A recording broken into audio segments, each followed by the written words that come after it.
बिस्मिल्लाहिर्रहमानिर्रहीम। मैं हूं आपका मेजबान शाहरुख शाह और आप देख रहे हैं पाक अफेयर्स।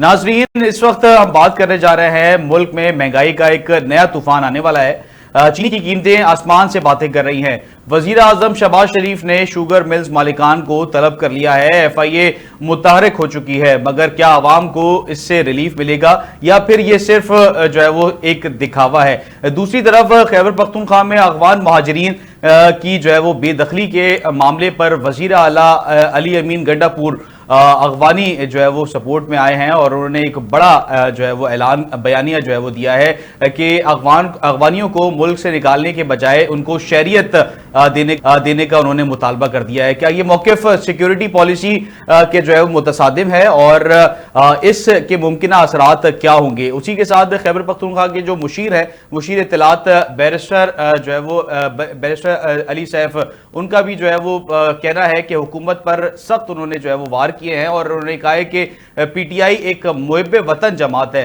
भारत से हमारा कोई ताल्लुक नहीं है, बल्कि नून लीग के ऊपर उन्होंने इल्जाम आयद किया है कि उनके भारत से रवाबित है। क्या ये सियासी बयानात एक नई जंग का आगाज है? मुल्क के ये बड़े और संगीन मसाइल आवाम की जिंदगी पर कैसे असरात जो है वो डाल रहे हैं, इसी पर हम बात करेंगे। हमें ज्वाइन किया है जफर अली शाह साहब ने, राशिद हाशमी और सरदार नजाकत साहब इस वक्त जो है वो हमारे साथ मौजूद हैं। पहले थोड़ी सी बात कर लें अगर महंगाई के हवाले से, और चीनी का जो बहरान है वो शिद्दत इख्तियार करता जा रहा है, जिस पे वजीर आजम साहब ने जो है वो तमाम शुगर मिल्स मालिकान को भी तलब किया है। इसी पर हम बात कर रहे हैं। राशिद साहब फरमाइएगा कि चीनी की कीमतें में इजाफा देखने में आ रहा है, रमजान का महीना है, महंगाई की शरह में कमी की जो है वो बारहा हुकूमत ये क्लेम कर रही है कि कमी आ रही है, और मगर एक तरफ तो ये दावा है और दूसरी तरफ चीनी की कीमतों में इजाफा, तो किस तरीके से आप इसको जो है वो डिफाइन करेंगे? देखिए शाहरुख साहब, ये जो अगर आप मजमूई तौर पे कीमतों में कमी की अगर बात करें तो इसमें तो इंडिकेटर्स यही शो कर रहे हैं कि जो एक लैंडस्लाइड जो ना इन्फ्लेशन में कमी हुई है, कि जो 36-37% वाली इन्फ्लेशन थी वो इस टाइम जो है वो 2-2.5% के इर्द गिर्द मंडला रही है। तो लेकिन अगर आप सिंगल आउट करके किसी एक आध चीज को, किसी एक आध प्रोडक्ट को based upon the availability around the year of time, कि जब आपको पता है कि एक मखसूस टाइम में किसी भी चीज की, किसी भी जिन्स की अगर वो कमी होगी तो जारी बात है उसके ऊपर फिर तलब और रसद का असूल तो लागू होता है। लेकिन उसको भी कंट्रोल करने के लिए वजीर आजम साहब ने ये नहीं कि इसको को बिल्कुल बेपट छोड़ दिया है, उन्होंने बाकायदा शुगर मिल जो है मालिकान को बुलाया है, उनको सबको हदायत की है कि इस चीज को, तलब और रसद को, चीनी को कंट्रोल किया जाए ताकि प्राइसेस का जो है वो बहुत ज्यादा ऊपर ना जाए। तो रही बात बाकी चीजों की, बाकी अशिया खुर्दनी की, तो आप देख सकते हैं कि बतदरीज जो है इसमें एक नुमाया कमी हुई है। और इसका आपने देखा कि रमजानों में नॉर्मली चीजों की कीमतें ऐसे बढ़ती हैं कि उसके ऊपर फिर लोग बात भी नहीं नॉर्मली करते। लेकिन इस दफा जो है जो बात हो रही है वो ये है कि कीमतें या तो रमजानों में बावजूद, हालांकि काफी सारी चीजों की जो तलब बढ़ जाती है, लोगों को सारी इफ्तारी के लिए वाफर मिकदार में चीजें चाहिए होती हैं, तो उस वजह से चीजें ना सिर्फ कीमतें कंट्रोल हो रही हैं बल्कि कीमतों में कमी वाक़ई हुई है। आप इस चीज को जाके खुद अगर मार्केट्स में खुद भी वहां पे जाके जायजा लें, जो चीजें हमारे तक यहाँ पहुंचती हैं उसके मुताबिक यही है कि जो है इस दफा जो हुकूमत की जो है वो खुसूसी तौर पर अगर मैं पंजाब हुकूमत की बात करूं तो उन्होंने एक काफी अच्छा क्रैकडाउन भी शुरू किए रखा। उसके ऊपर जो है देखिए हुकूमतों का जो चीजें होती हैं वो ऐलानात करना और उसके बाद मोस्ट इम्पोर्टेंटली उसके ऊपर अमल दरामद करवाना वो सबसे ज्यादा अहम होता है। अदरवाइज क्या करते हैं कि ये कार्टेल्स जो बने हुए हैं लोकल जो दुकानदारों के, जो ताजरों के, ये फिर जो ना अपनी मन मर्जी की जो ना नर्क लगा के जो ना वो अशिया को वो आम चेक एंड बैलेंस रखने के लिए कोई हुकूमत की जानिब से डीसीज हैं, एसीज हैं जिसके ऊपर जो है वो इसकी रेट हुकूमत की बेसिकली रेट कायम करने के लिए वो मौजूद है। इसमें प्राइस कंट्रोल कमेटीज जो है वो होती है, डीसीएसी का, हाँ जी, डायरेक्टली काम नहीं होता। प्राइस कंट्रोल जो कमेटीज हैं उनका काम होता है और वो इस टाइम मुतहर्रिक हैं। अगर मैं बात करूं हमारे वहाँ पे जो इन चीजों को चेक करने के लिए सलमा भट्ट साहब बहुत एक्टिवली बाजारों में जाके खुद जो ना वो चीजों को चेक कर रही हैं। उन्होंने अपने नीचे जो पूरी टीमें हैं उनको मुतहर्रिक किया हुआ है। तो मेरा ख्याल है लोकल गवर्नमेंट, सूबाई गवर्नमेंट्स का इसके ऊपर जो है वो काफी कलीदी किरदार है। किसी भी सूबे के अंदर अगर प्राइस हुकूमत ने, अगर मरकजी हुकूमत ने या सूबाई जी हुकूमत ने किसी भी चीज को कमी की है, उसको इम्प्लीमेंटेशन करवाने में जो प्राइस कंट्रोल कमेटीज वगैरह जो आपके जिला इंतजामिया है, उनका कलीदी किरदार होता है और उसको ठीक काफी इफेक्टिव बनाने में उनका ठीक ठीक किरदार मैं लाजमी जफर है। जफर साहब के पास आऊंगा। जफर साहब फरमाइएगा, क्या शुगर माफिया वाकई इतनी ताकतवर है कि हुकूमती रेट को जो है वो चैलेंज कर सके? हुकूमत बजाते खुद शुगर माफिया है। आप पता करें पहले, और करना चाहिए आपको, ये आपको फ्री जिम्मेदार है, यही बात भी शामिल है कि हुकूमत के कौन कौन से वो अहदेदारान हैं जिनकी शुगर मिले हैं और जिन्होंने वो जो शुगर का माल जो बाहर भेज देते हैं और फिर वो उस वक्त कमाते हैं और फिर बाहर से इंपोर्ट करके मुल्क के अंदर भगाते हैं और कहते हैं जी की शॉर्टेज है, तो फिर वहां भी कमाते हैं। ये बजाते खुद गवर्नमेंट ही, और इसीलिए दुनिया के बड़े मजहब मुल्कों में हुकूमतों को, हुकूमत में रहने वाले लोगों को तजारत से मना किया है, डिस्क्वालीफाई किया है ऐसे लोगों को कि जो हुकूमत में भी आए और वो बिजनेस भी करें। तो ये, लेकिन हमारे मुल्क में तो हर चीज ही बिगड़ी हुई है ना, तो इसलिए मैं ये मानने के लिए तैयार नहीं हूं। एक चीनी की बात नहीं है, पूरे कोई चीज कतन किसी जगह पर कोई कमी नहीं हुई है। वजह उसकी ये है सारी कि हमारे मुल्क में, जिस मुल्क में सियासी निजाम ही नहीं है, जिस मुल्क में कॉन्स्टिट्यूशन ही नहीं है, जिस मुल्क में अदालतें ही नहीं है, जिस मुल्क में बड़ी अदालतों के कॉन्स्टिट्यूशनल कोर्ट्स के जजेस खुद दरखास्तें दे रहे हैं, पिटीशन फाइल कर रहे हैं कि हमें इंसाफ दिया जाए, तो उस मुल्क में चीनी सस्ती होगी? क्या बात कर रहे हैं? मतलब आवे का आवा बिगड़ा हुआ है सारा, और जिसकी वजह से महंगाई ने तो जन्म लिया हुआ है, वो तो एक बहुत इज़्दाह की तरह मुल्क को खा रही है। हुकूमत ये क्लेम क्यों कर रही है बारहा कि महंगाई की शरह में कमी हो गई है? ये एक अलग इज़्दाह है कि जो मुल्क की इन सब चीजों की मौजूदगी में आप समझते हैं शाह साहब कि महंगाई जो है वो खत्म हो जाएगी या लोगों को रिलीफ मिलेगा? सर वही मैं कह रहा हूँ कि सोचा भी आप नहीं जा अपोजिशन सकता। में हैं, आप मुझे बताइएगा, हुकूमत बारहा ये क्लेम कर रही है, दावा कर रही है कि महंगाई की शरह में काफी हद तक कमी आई है, तो आप लोग इसको एज अ ऑपोजिशन कैसे देखते हैं? मैं यही कह रहा हूं ना कि पता नहीं उनकी कमियां उनके मोहल्ले में या उनके किसी बाजार में कमी आई होगी, और कमी आई है, ये नहीं कहा कि खत्म हो गई है। जी, महंगाई बिल्कुल मौजूद है। महंगाई का अगर कोई एक आध आइटम नीचे जाता है, साथ उसके चार, ये पेट्रोल की कीमत क्यों नहीं कम कर रहे? पूरी दुनिया में पेट्रोल की कीमत कम है, ये भी तो पूछे इनसे। वो भी तो लोगों की जरूरियात है, उसी पर सारा लॉजिस्टिक पेट्रोल पर चलता है, डीजल पर चलता है, वो कीमतें कम क्यों नहीं करते? ठीक ठीक। और शाह साहब छोड़े, ये बिल्कुल, ये पता नहीं किधर जा रहे हैं और क्या कर रहे हैं। अल्लाह ताला की जात इस मुल्क को बचाए, इस मुल्क के अवाम को बचाए और इन हुक्मरानों को हिदायत दे।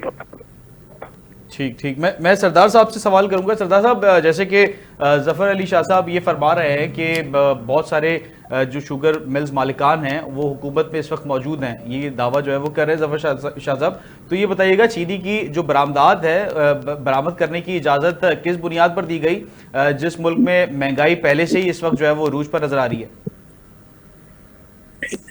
देखें, एक चीज तो बिल्कुल मैं उनकी बात को सेकंड करता हूं कि जो शुगर माफिया है बेसिकली वो सिर्फ न कि सिर्फ इस गवर्नमेंट का इशू है, बल्कि उससे पहले वाली गवर्नमेंट को भी देखें या उससे पहले वाली गवर्नमेंट में देखें, ये किसी न किसी तरह हुकूमतों को फैसिलिटेट करते हैं शुगर माफिया, और बाद में खुद हुकूमतें उनको फैसिलिटेट करती हैं। ये बहुत अनफॉर्चुनेट है। ये न कि सिर्फ मियां शहबाज शरीफ साहब की गवर्नमेंट में है, बल्कि आपको याद होगा कि जब पीटीआई की गवर्नमेंट थी तो इमरान खान साहब के इर्द गिर्द भी शुगर माफिया के लोग थे, और इसी तरह के स्कैम उस दौरान भी पाकिस्तान के लोगों को देखने के लिए मिले थे। ये बहुत अनफॉर्चुनेट है कि पाकिस्तान के अंदर एक शुगर माफिया हमेशा हुकूमतों को साथ मिला के पाकिस्तान के अवाम को, पाकिस्तान के शहरियों के ऊपर जुल्म सितम होता है।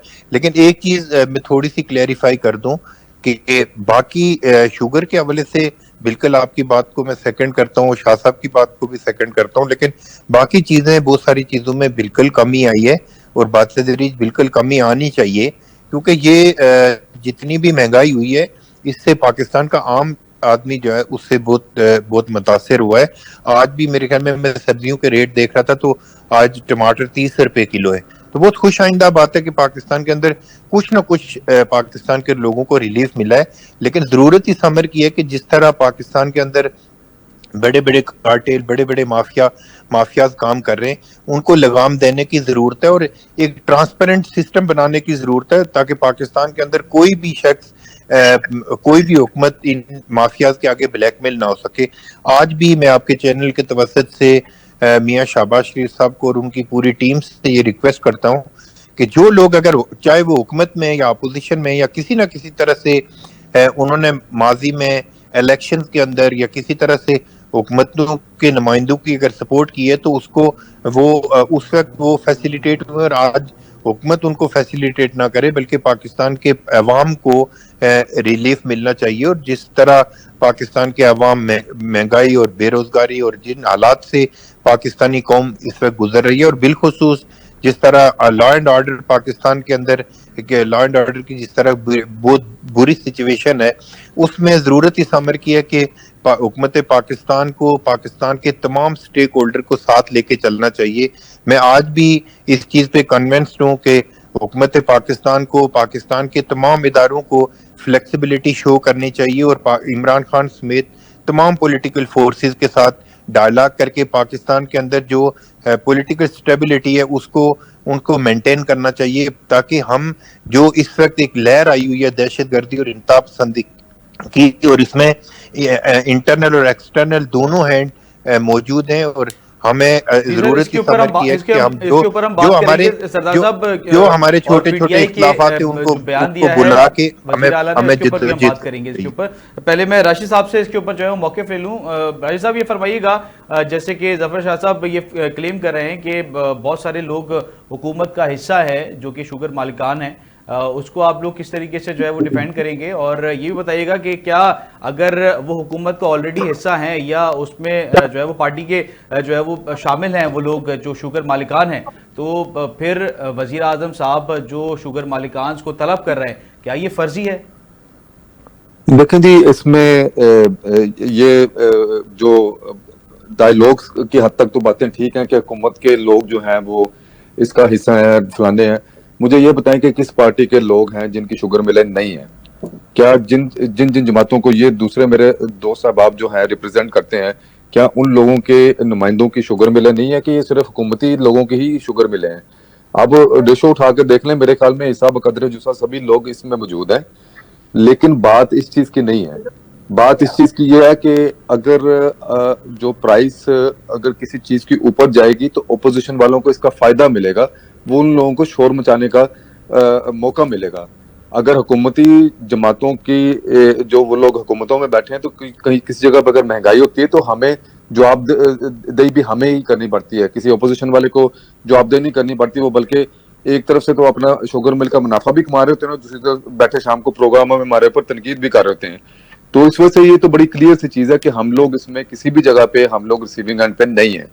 As a government party, as a ruling party, हमें ये हमारी जिम्मेदारी है। और हम लोग इंशाल्लाह ताला पहले की तरह, जिस तरह मेरे भाई ने भी बताया कि टमाटर 30 रुपए किलो मिल रहे हैं, रमजानों का महीना है, तो मैं उनका तहे दिल से मशकूर हूँ कि आज दो वो हमारी पार्टी में नहीं है, तो लेकिन उसके बावजूद उन्होंने जो हक और सच की बात है उसको तस्लीम किया है कि अगर महंगाई में कमी आई है तो देखें, गरीब आदमी के पेट में अगर सस्ता फल, सब्जी, गोश्त वगैरह चला जाएगा तो उसमें हमें पॉलिटिकल पॉइंट स्कोरिंग नहीं करनी चाहिए।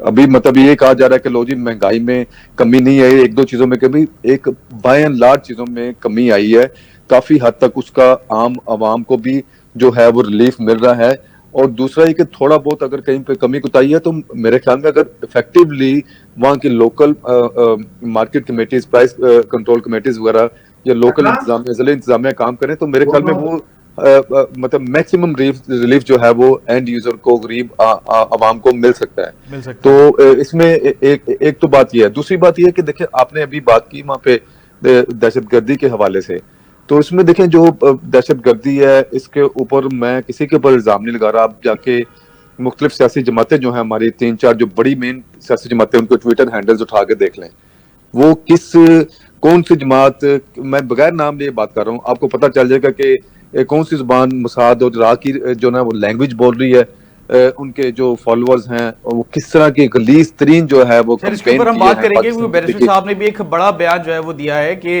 नून लीग के भारत के साथ रवाबित है, जिसपे अभी इस दहशतगर्दी का जो ताने बाने है वो इंडिया से कनेक्ट किए जा रहे हैं। और बैरिस्टर सैफ साहब ये फरमा रहे हैं कि नून लीग के ताल्लुकात भारत से रवाबित उनके बहुत अच्छे हैं।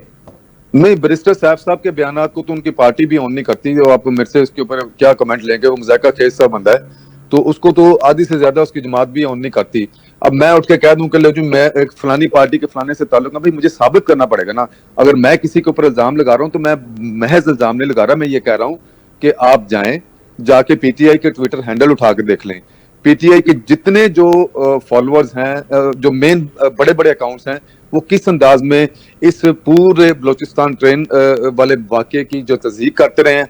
अभी जब थोड़ा सा क्रैकडाउन शुरू हुआ है पीका के तरह, इन लोगों ने तो ऐसी घटिया किस्म की गलीज जुबान इस्तेमाल की है ना कि बतौर पाकिस्तानी इन्हें शर्म आनी चाहिए कि किस किस्म की ये ना बेहुदा गुफ्तगू करते और उस मुल्क के खिलाफ के जिसका ये खाते और पीते हैं।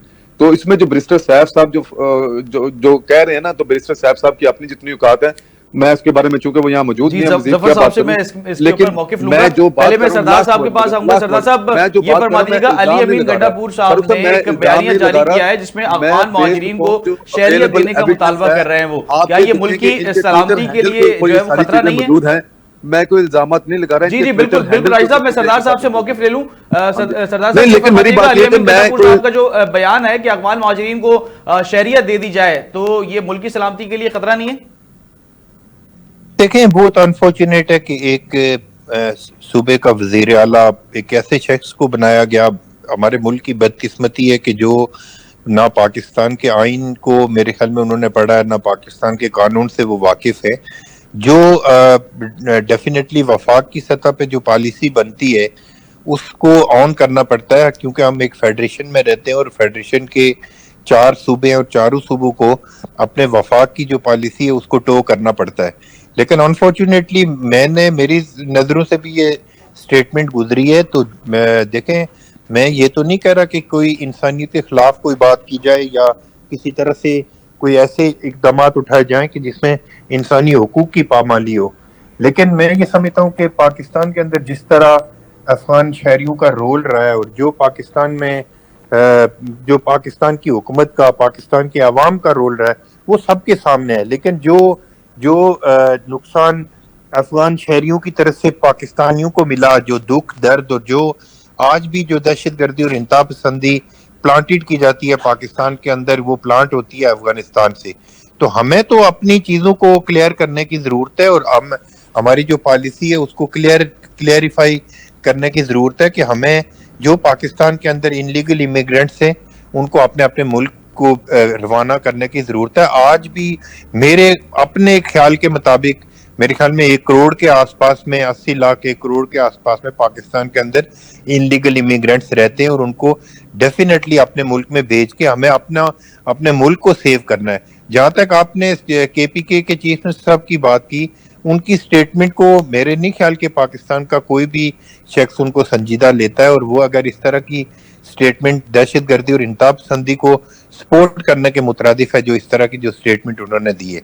जी, तो हमें डेफिनेटली वफाक की तरफ देखना चाहिए और जो वफाक की पॉलिसी होगी उसी को सबको टो करना चाहिए। जी, मैं जफर साहब से इसका मौक़िफ़ ले लेता हूं। जफर साहब, खैबर पख्तूनख्वा के जो सरबराह है वज़ीर आला, उनका ये बयानिया जो है वो सामने आया है। एक तरफ महंगाई की शरह में तो देख रहे हैं कि कमी, हुकूमत दावा कर रही है कि कमी आई है और लॉ एंड ऑर्डर की सूरत हाल भी इस वक्त मुल्क की काफ़ी जो है वो ख़राब नज़र आ रही है, और ऊपर से ये बयानिया देना जबकि पता है कि जो दहशतगर्दी के वाक़यात हैं उसके ताने बाने अफगानिस्तान से मिल रहे हैं। तो इस तरीके का बयान देना, क्या ये जो सही है, ये मामला मुल्क की सलामती के लिहाज से सही है?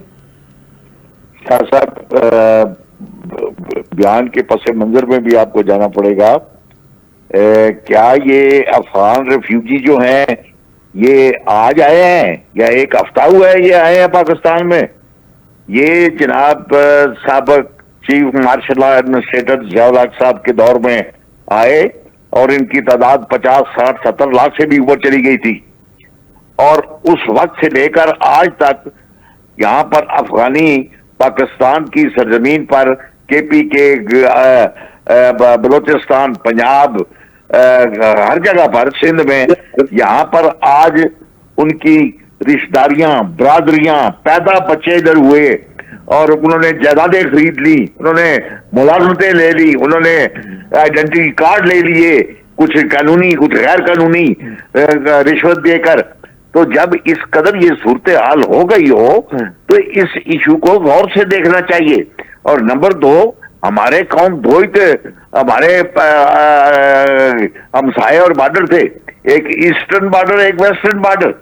वेस्टर्न बॉर्डर हम अपने, एक हमारे कौमी भाई ये जो अफगान भाई हैं, तो हम ये समझते थे कि बड़ा ये सेफ है, सिक्योर है, और था भी, कोई गलत बात भी नहीं थी। और ईस्टर्न पे हमें हर वक्त टेंशन रहती थी। तो आज हम सैंडविच बन गए हैं, ये गलत खारजा पॉलिसी का और गलत हिकमत अमली का और गलत हुकूमत का और इनकी गलत पॉलिसियों का ये नतीजा है कि आज हम जो भुगत रहे हैं। क्या आप पूरे का पूरा अफगानिस्तान जो है वो पाकिस्तान के खिलाफ और पाकिस्तान के अंदर टेररिज्म करना चाहता है?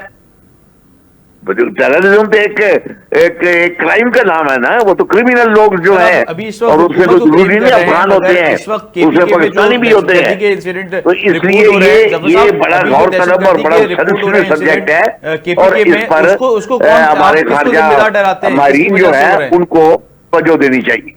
सर, अभी केपीके में आप अभी इस वक्त वफाक को उनकी पॉलिसीज को जिम्मेदार ठहरा रहे हैं दहशतगर्दी के हवाले से। केपीके में आपकी हुकूमत है, तो आप क्या समझते हैं कि केपी में जो दहशतगर्दी हो रही है उसका जिम्मेदार कौन है? उसमें जिम्मेदार तो सबसे पहले तो जिम्मेदार जो है अदारे हैं, जिनका काम है कि टेररिज्म को रोकें, टेररिज्म को चेक करें। इंटेलिजेंस एजेंसीज हैं। कभी आपने सुना है कि ट्रेनें अगवा हो? हमने ये तो सुना था कि जी को बच्चा अगवा हो गया, औरत अगवा हो गई है, बस अगवा हो गई है, या जहाज के अंदर चूंकि वो 50,000 फुट की बुलंदी पर होता है। ये ट्रेन की अगवा का दुनिया की तारीख में पहला वाकया है। ये क्या क्या करते हैं मतलब, और जिसमें हमारे सैकड़ों लोग जो हैं वो शहीद हो गए। फारूक साहब जी रिस्पॉन्ड करना चाहूंगे। जी राशिद साहब, देखें जी, दुनिया ने 9/11 भी देखा है जहाँ पे जहाज अगवा हो गए थे। ये मेरे भाई पीटीआई वाले जो ना, ये मुल्क की जो ना वो मुखालफत में, मुल्क दुश्मनी में इतना आगे ना चले जाएं कि दारों के पास नहीं आप तमीज से बात करें। मुल्क के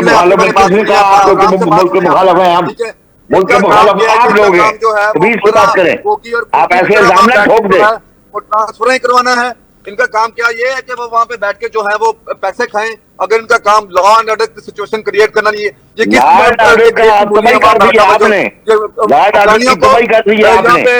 जो बताने दे रहे हैं देने वाला इमरान खान है। इस सारे लॉ एंड ऑर्डर की जो सिचुएशन है जो आज पाकिस्तान में है, ये कहां से ले आते हैं आप लोग? ये अपने बड़े मुल्क के हमदर्द नहीं समझते। इसने उस चीज का एतराफ किया इमरान खान ने। ये जो ना इतने मासूम ना बने, ये जो इस वक्त जो मुल्क में जो हालात चल रहे हैं, जो डिजिटल दहशतगर्दी और दहशतगर्दी चल रही है, जिस दिन जो पाकिस्तान में इंशाल्लाह ताला पाकिस्तानी उठेंगे तो एक भी पाकिस्तान का जो मुल्क दुश्मन जो बंदा है ना, वो किसी भी सूरत में अगर पाया जाएगा जो कि अगर मगर इफ एंड बट के साथ जो पाकिस्तान के खिलाफ जो है वो जो काम करते हैं, बयानात देते हैं, और जो इन जो दहशतगर्दों के सहूलतकार हैं, उनको सबके जो है ऐसी छतरौल होगी कि ये लोग आप सहूलतकार हैं, आप सहूलतकार हैं, सहूलतकार आप हैं। अगर हम बात करें पीटीआई, आप ये जो है वो ये दावा कर रहे हैं, ये क्लेम कर रहे हैं कि दहशतगर्दी के पीछे पीटीआई की जो है वो का हाथ है, या पीटीआई को आप जो है वो आप इस वक्त वफाकी हुकूमत में शामिल हैं, आप वफाकी हुकूमत को जो है वो ओन कर रहे हैं इस वक्त, तो आप लोग इसके ऊपर कार्रवाई क्यों नहीं कर रहे? कोई हिकमत अमली क्यों नहीं बना रहे? मुकम्मल तौर पे क्यों नहीं कर पा रहे? हुकूमती रेट जो है वो कायम क्यों नहीं हो रही है? बिल्कुल, जो इनके डिजिटल दहशतगर्द हैं सारे पकड़े जा रहे हैं। एक एक बंदा जो है जिसने इस जो ये बलोचिस्तान वाले वाकये के ऊपर जो है सहूलतकारी की है किसी भी शेप में, वो जो कानून के कटहरे में आएगा। और जब पकड़े जा रहे हैं तो ये सारे वो लोग हैं जो कभी जो कोई जो झूठी खबरें छापता था, कहता था कि 200 जो ना वो फौजी मारे गए, कोई कहता है इतने फौजी मारे गए, कोई ये कोई वो, ये सारे जब काबू आएंगे तो इनकी अब चीखें निकलनी है।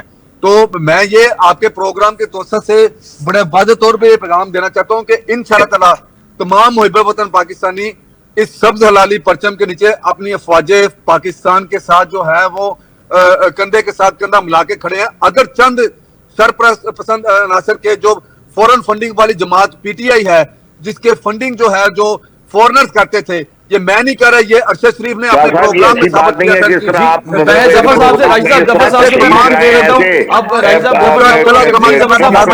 अब जी जी क्या ये क्या मैसेज दे रहे हैं आप लोगों को? जी जी जी जफर साहब, ये क्या मैसेज दे रहे हैं? क्या दहशतगर्दों का खात्मा करना गलत बात है? क्या मैसेज चाहिए जफर साहब आप फरमाइएगा। कहां से पकड़ लाते हैं आप लोग? ये क्या कर रहे हैं आप? क्या जी जी जी जफर साहब आप तो बड़े फरमाइएगा। सीनियर लोग हैं, जी, जी। ARY में काम किया है, समझते हैं साबत को, मुल्क को, सियासत को। इस किस्म के पैगाम ये भला कर रहे हैं फेडरल गवर्नमेंट का या अपनी जमातों का? जी जी जी जफर साहब फरमाइएगा जी।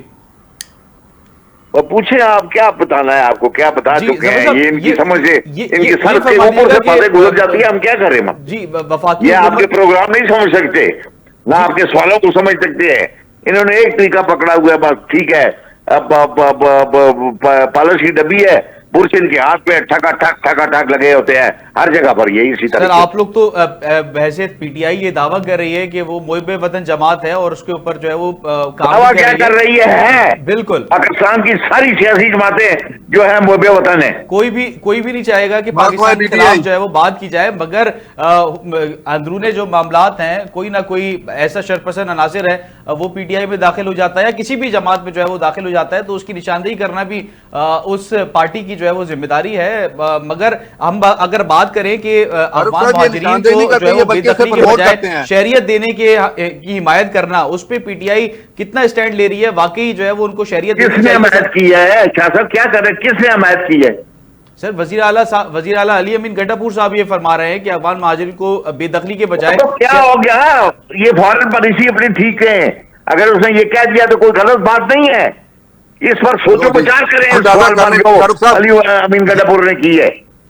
ये धमाके करने वालों को जो यहाँ भटते हैं, ये करने वालों को आप फांसी लगाएं, मुल्क के खिलाफ जो सारे आप उनको गोली मारें। ये उनको पहले 45,000 तालिबानों को इमरान खान ने इतराफ किया। ये मैं इल्जाम नहीं लगा रहा, उसकी वीडियोस मौजूद हैं कि 45,000 जायदादें और रिश्तेदारियां आपसे ज्यादा जायदादें उनकी चिड़ियाघर बनाया रिश्तेदारियां हैं, उनको कहां लेकर जाएंगे? बात करने का मौका दें। जी मैं सरदार साहब से मौके पे ले लेता हूं। सरदार साहब आप जो है वो बता सकते हैं क्या ये शहरियत देना, क्योंकि जो मुल्क की सलामती है उसके जो है वो खिलाफ है, इस वक्त ताने बाने दहशतगर्दी के ज्यादातर अफगानिस्तान से जो है वो मिल रहे हैं और दहशतगर्दी के हमले जो है वो पाकिस्तान में उसी से जो है वो लीड किए जा रहे हैं, तो आप क्या समझते हैं उन्हीं को शहरियत देना कितना सही है? देखें, एक तो पहली बात है कि मेरे पार्टिसिपेंट जो दोनों मेरे लिए बहुत काबिल एहतराम है, दोनों पॉलिटिकल पार्टीज पाकिस्तान की मुहिब वतन पार्टीज हैं, और मैं नहीं समझता कि पाकिस्तान पीपल्स पार्टी ये नहीं समझती कि पाकिस्तान के अंदर पीटीआई या मुस्लिम लीग नून जो हमारे दोस्त, इनसे मेरी रिक्वेस्ट है कि पाकिस्तान के लोग इनको नेशनल टेलीविजन पे सुन रहे होते, हमें थोड़ी सी एहतियात करने की जरूरत है। एक दूसरे को मुहिब वतन और गद्दारी के सर्टिफिकेट देना बिल्कुल गैर मुनासिब बात है। हमें इस वक्त मुल्क के लार्जर इंटरेस्ट के लिए फ्लेक्सिबिलिटी शो करनी पड़ेगी।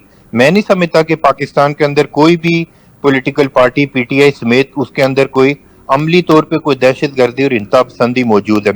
मेरी पार्टी ये समझती है कि पाकिस्तान के अंदर जो दहशतगर्दी और इंतहा पसंदी की लहर आई है, डेफिनेटली ये भाई कह रहे थे ना कि अफगानिस्तान के हवाले से थोड़ा सा क्लैरिफाई कर रहे थे, मेरे भाई पाकिस्तान के अंदर जो भी दहशतगर्दी और इंतहा पसंदी होती है, अफगानिस्तान की गवर्नमेंट ने कभी उसको कंडेम नहीं किया, बल्कि उसको फैसिलिटेट कर रहे हैं। वो उनके फैसिलिटेटर हैं और हैंडलर हैं। तो जरूरत इस अमर की है कि हमें तो अपने मुल्क की तरफ देखना है कि हमें अपने मुल्क को बेहतर बनाने के लिए गुड तालिबान और बैड तालिबान की पॉलिसी से बाहर आके बात करनी पड़ेगी। हमें एक दूसरे को सर्टिफिकेट देने के बजाय इसके हल की तरफ जाना पड़ेगा। डेफिनेटली मैं समझता हूं कि पीटीआई भी पार्लियामेंट के अंदर मौजूद है, मुस्लिम लीग नून भी है, पीपल्स पार्टी भी है, और भी पॉलिटिकल पार्टीज हैं। सबको मिल बैठ के एक दूसरे को सर्टिफिकेट देने के बजाय हमने मुल्क के लार्जर इंटरेस्ट के बारे में सोचना है, और जो हमारी जो पॉलिसी बनी है, इस नासूर को, दहशतगर्दी के नासूर को अगर जड़ से उखाड़ के फेंकना है, तो फिर डेफिनेटली जितने अफगानिस्तान के शहरी हैं, चाहे वो टेररिज्म के अंदर मुलविस हैं या नहीं है, अब बहुत मेहमान नवाजी हो चुकी, बहुत सारा कुछ हो चुका। हम अपने मुल्क को किसी सूरत में इन दहशतगर्दों और इंतहा पसंदियों के रहमो करम पे नहीं छोड़ सकते। एक मुल्क की पॉलिसी है, एक इदारों की पॉलिसी है कि जो भी अफगानिस्तान के शहरी हैं उनको अपने मुल्क में जाना चाहिए। थोड़ा सा मैं इन दोनों पार्टिसिपेंट से ये रिक्वेस्ट करता हूँ कि पॉलिटिकल मैच्योरिटी का मुजाहरा करते हुए बजाय इसके कि हम टीवी पे बैठ के किसी पॉलिटिकल पार्टी को दहशतगर्द कहें या किसी को किसी का सोलतकार करें, ये मुनासिब बात नहीं है। पार्टियों के अंदर लोग होते हैं, different of opinion her party के अंदर होता है। कोई भी पॉलिटिकल पार्टी ये नहीं चाहती कि मुल्क के अंदर दहशतगर्दी और इंतहा पसंदी हो।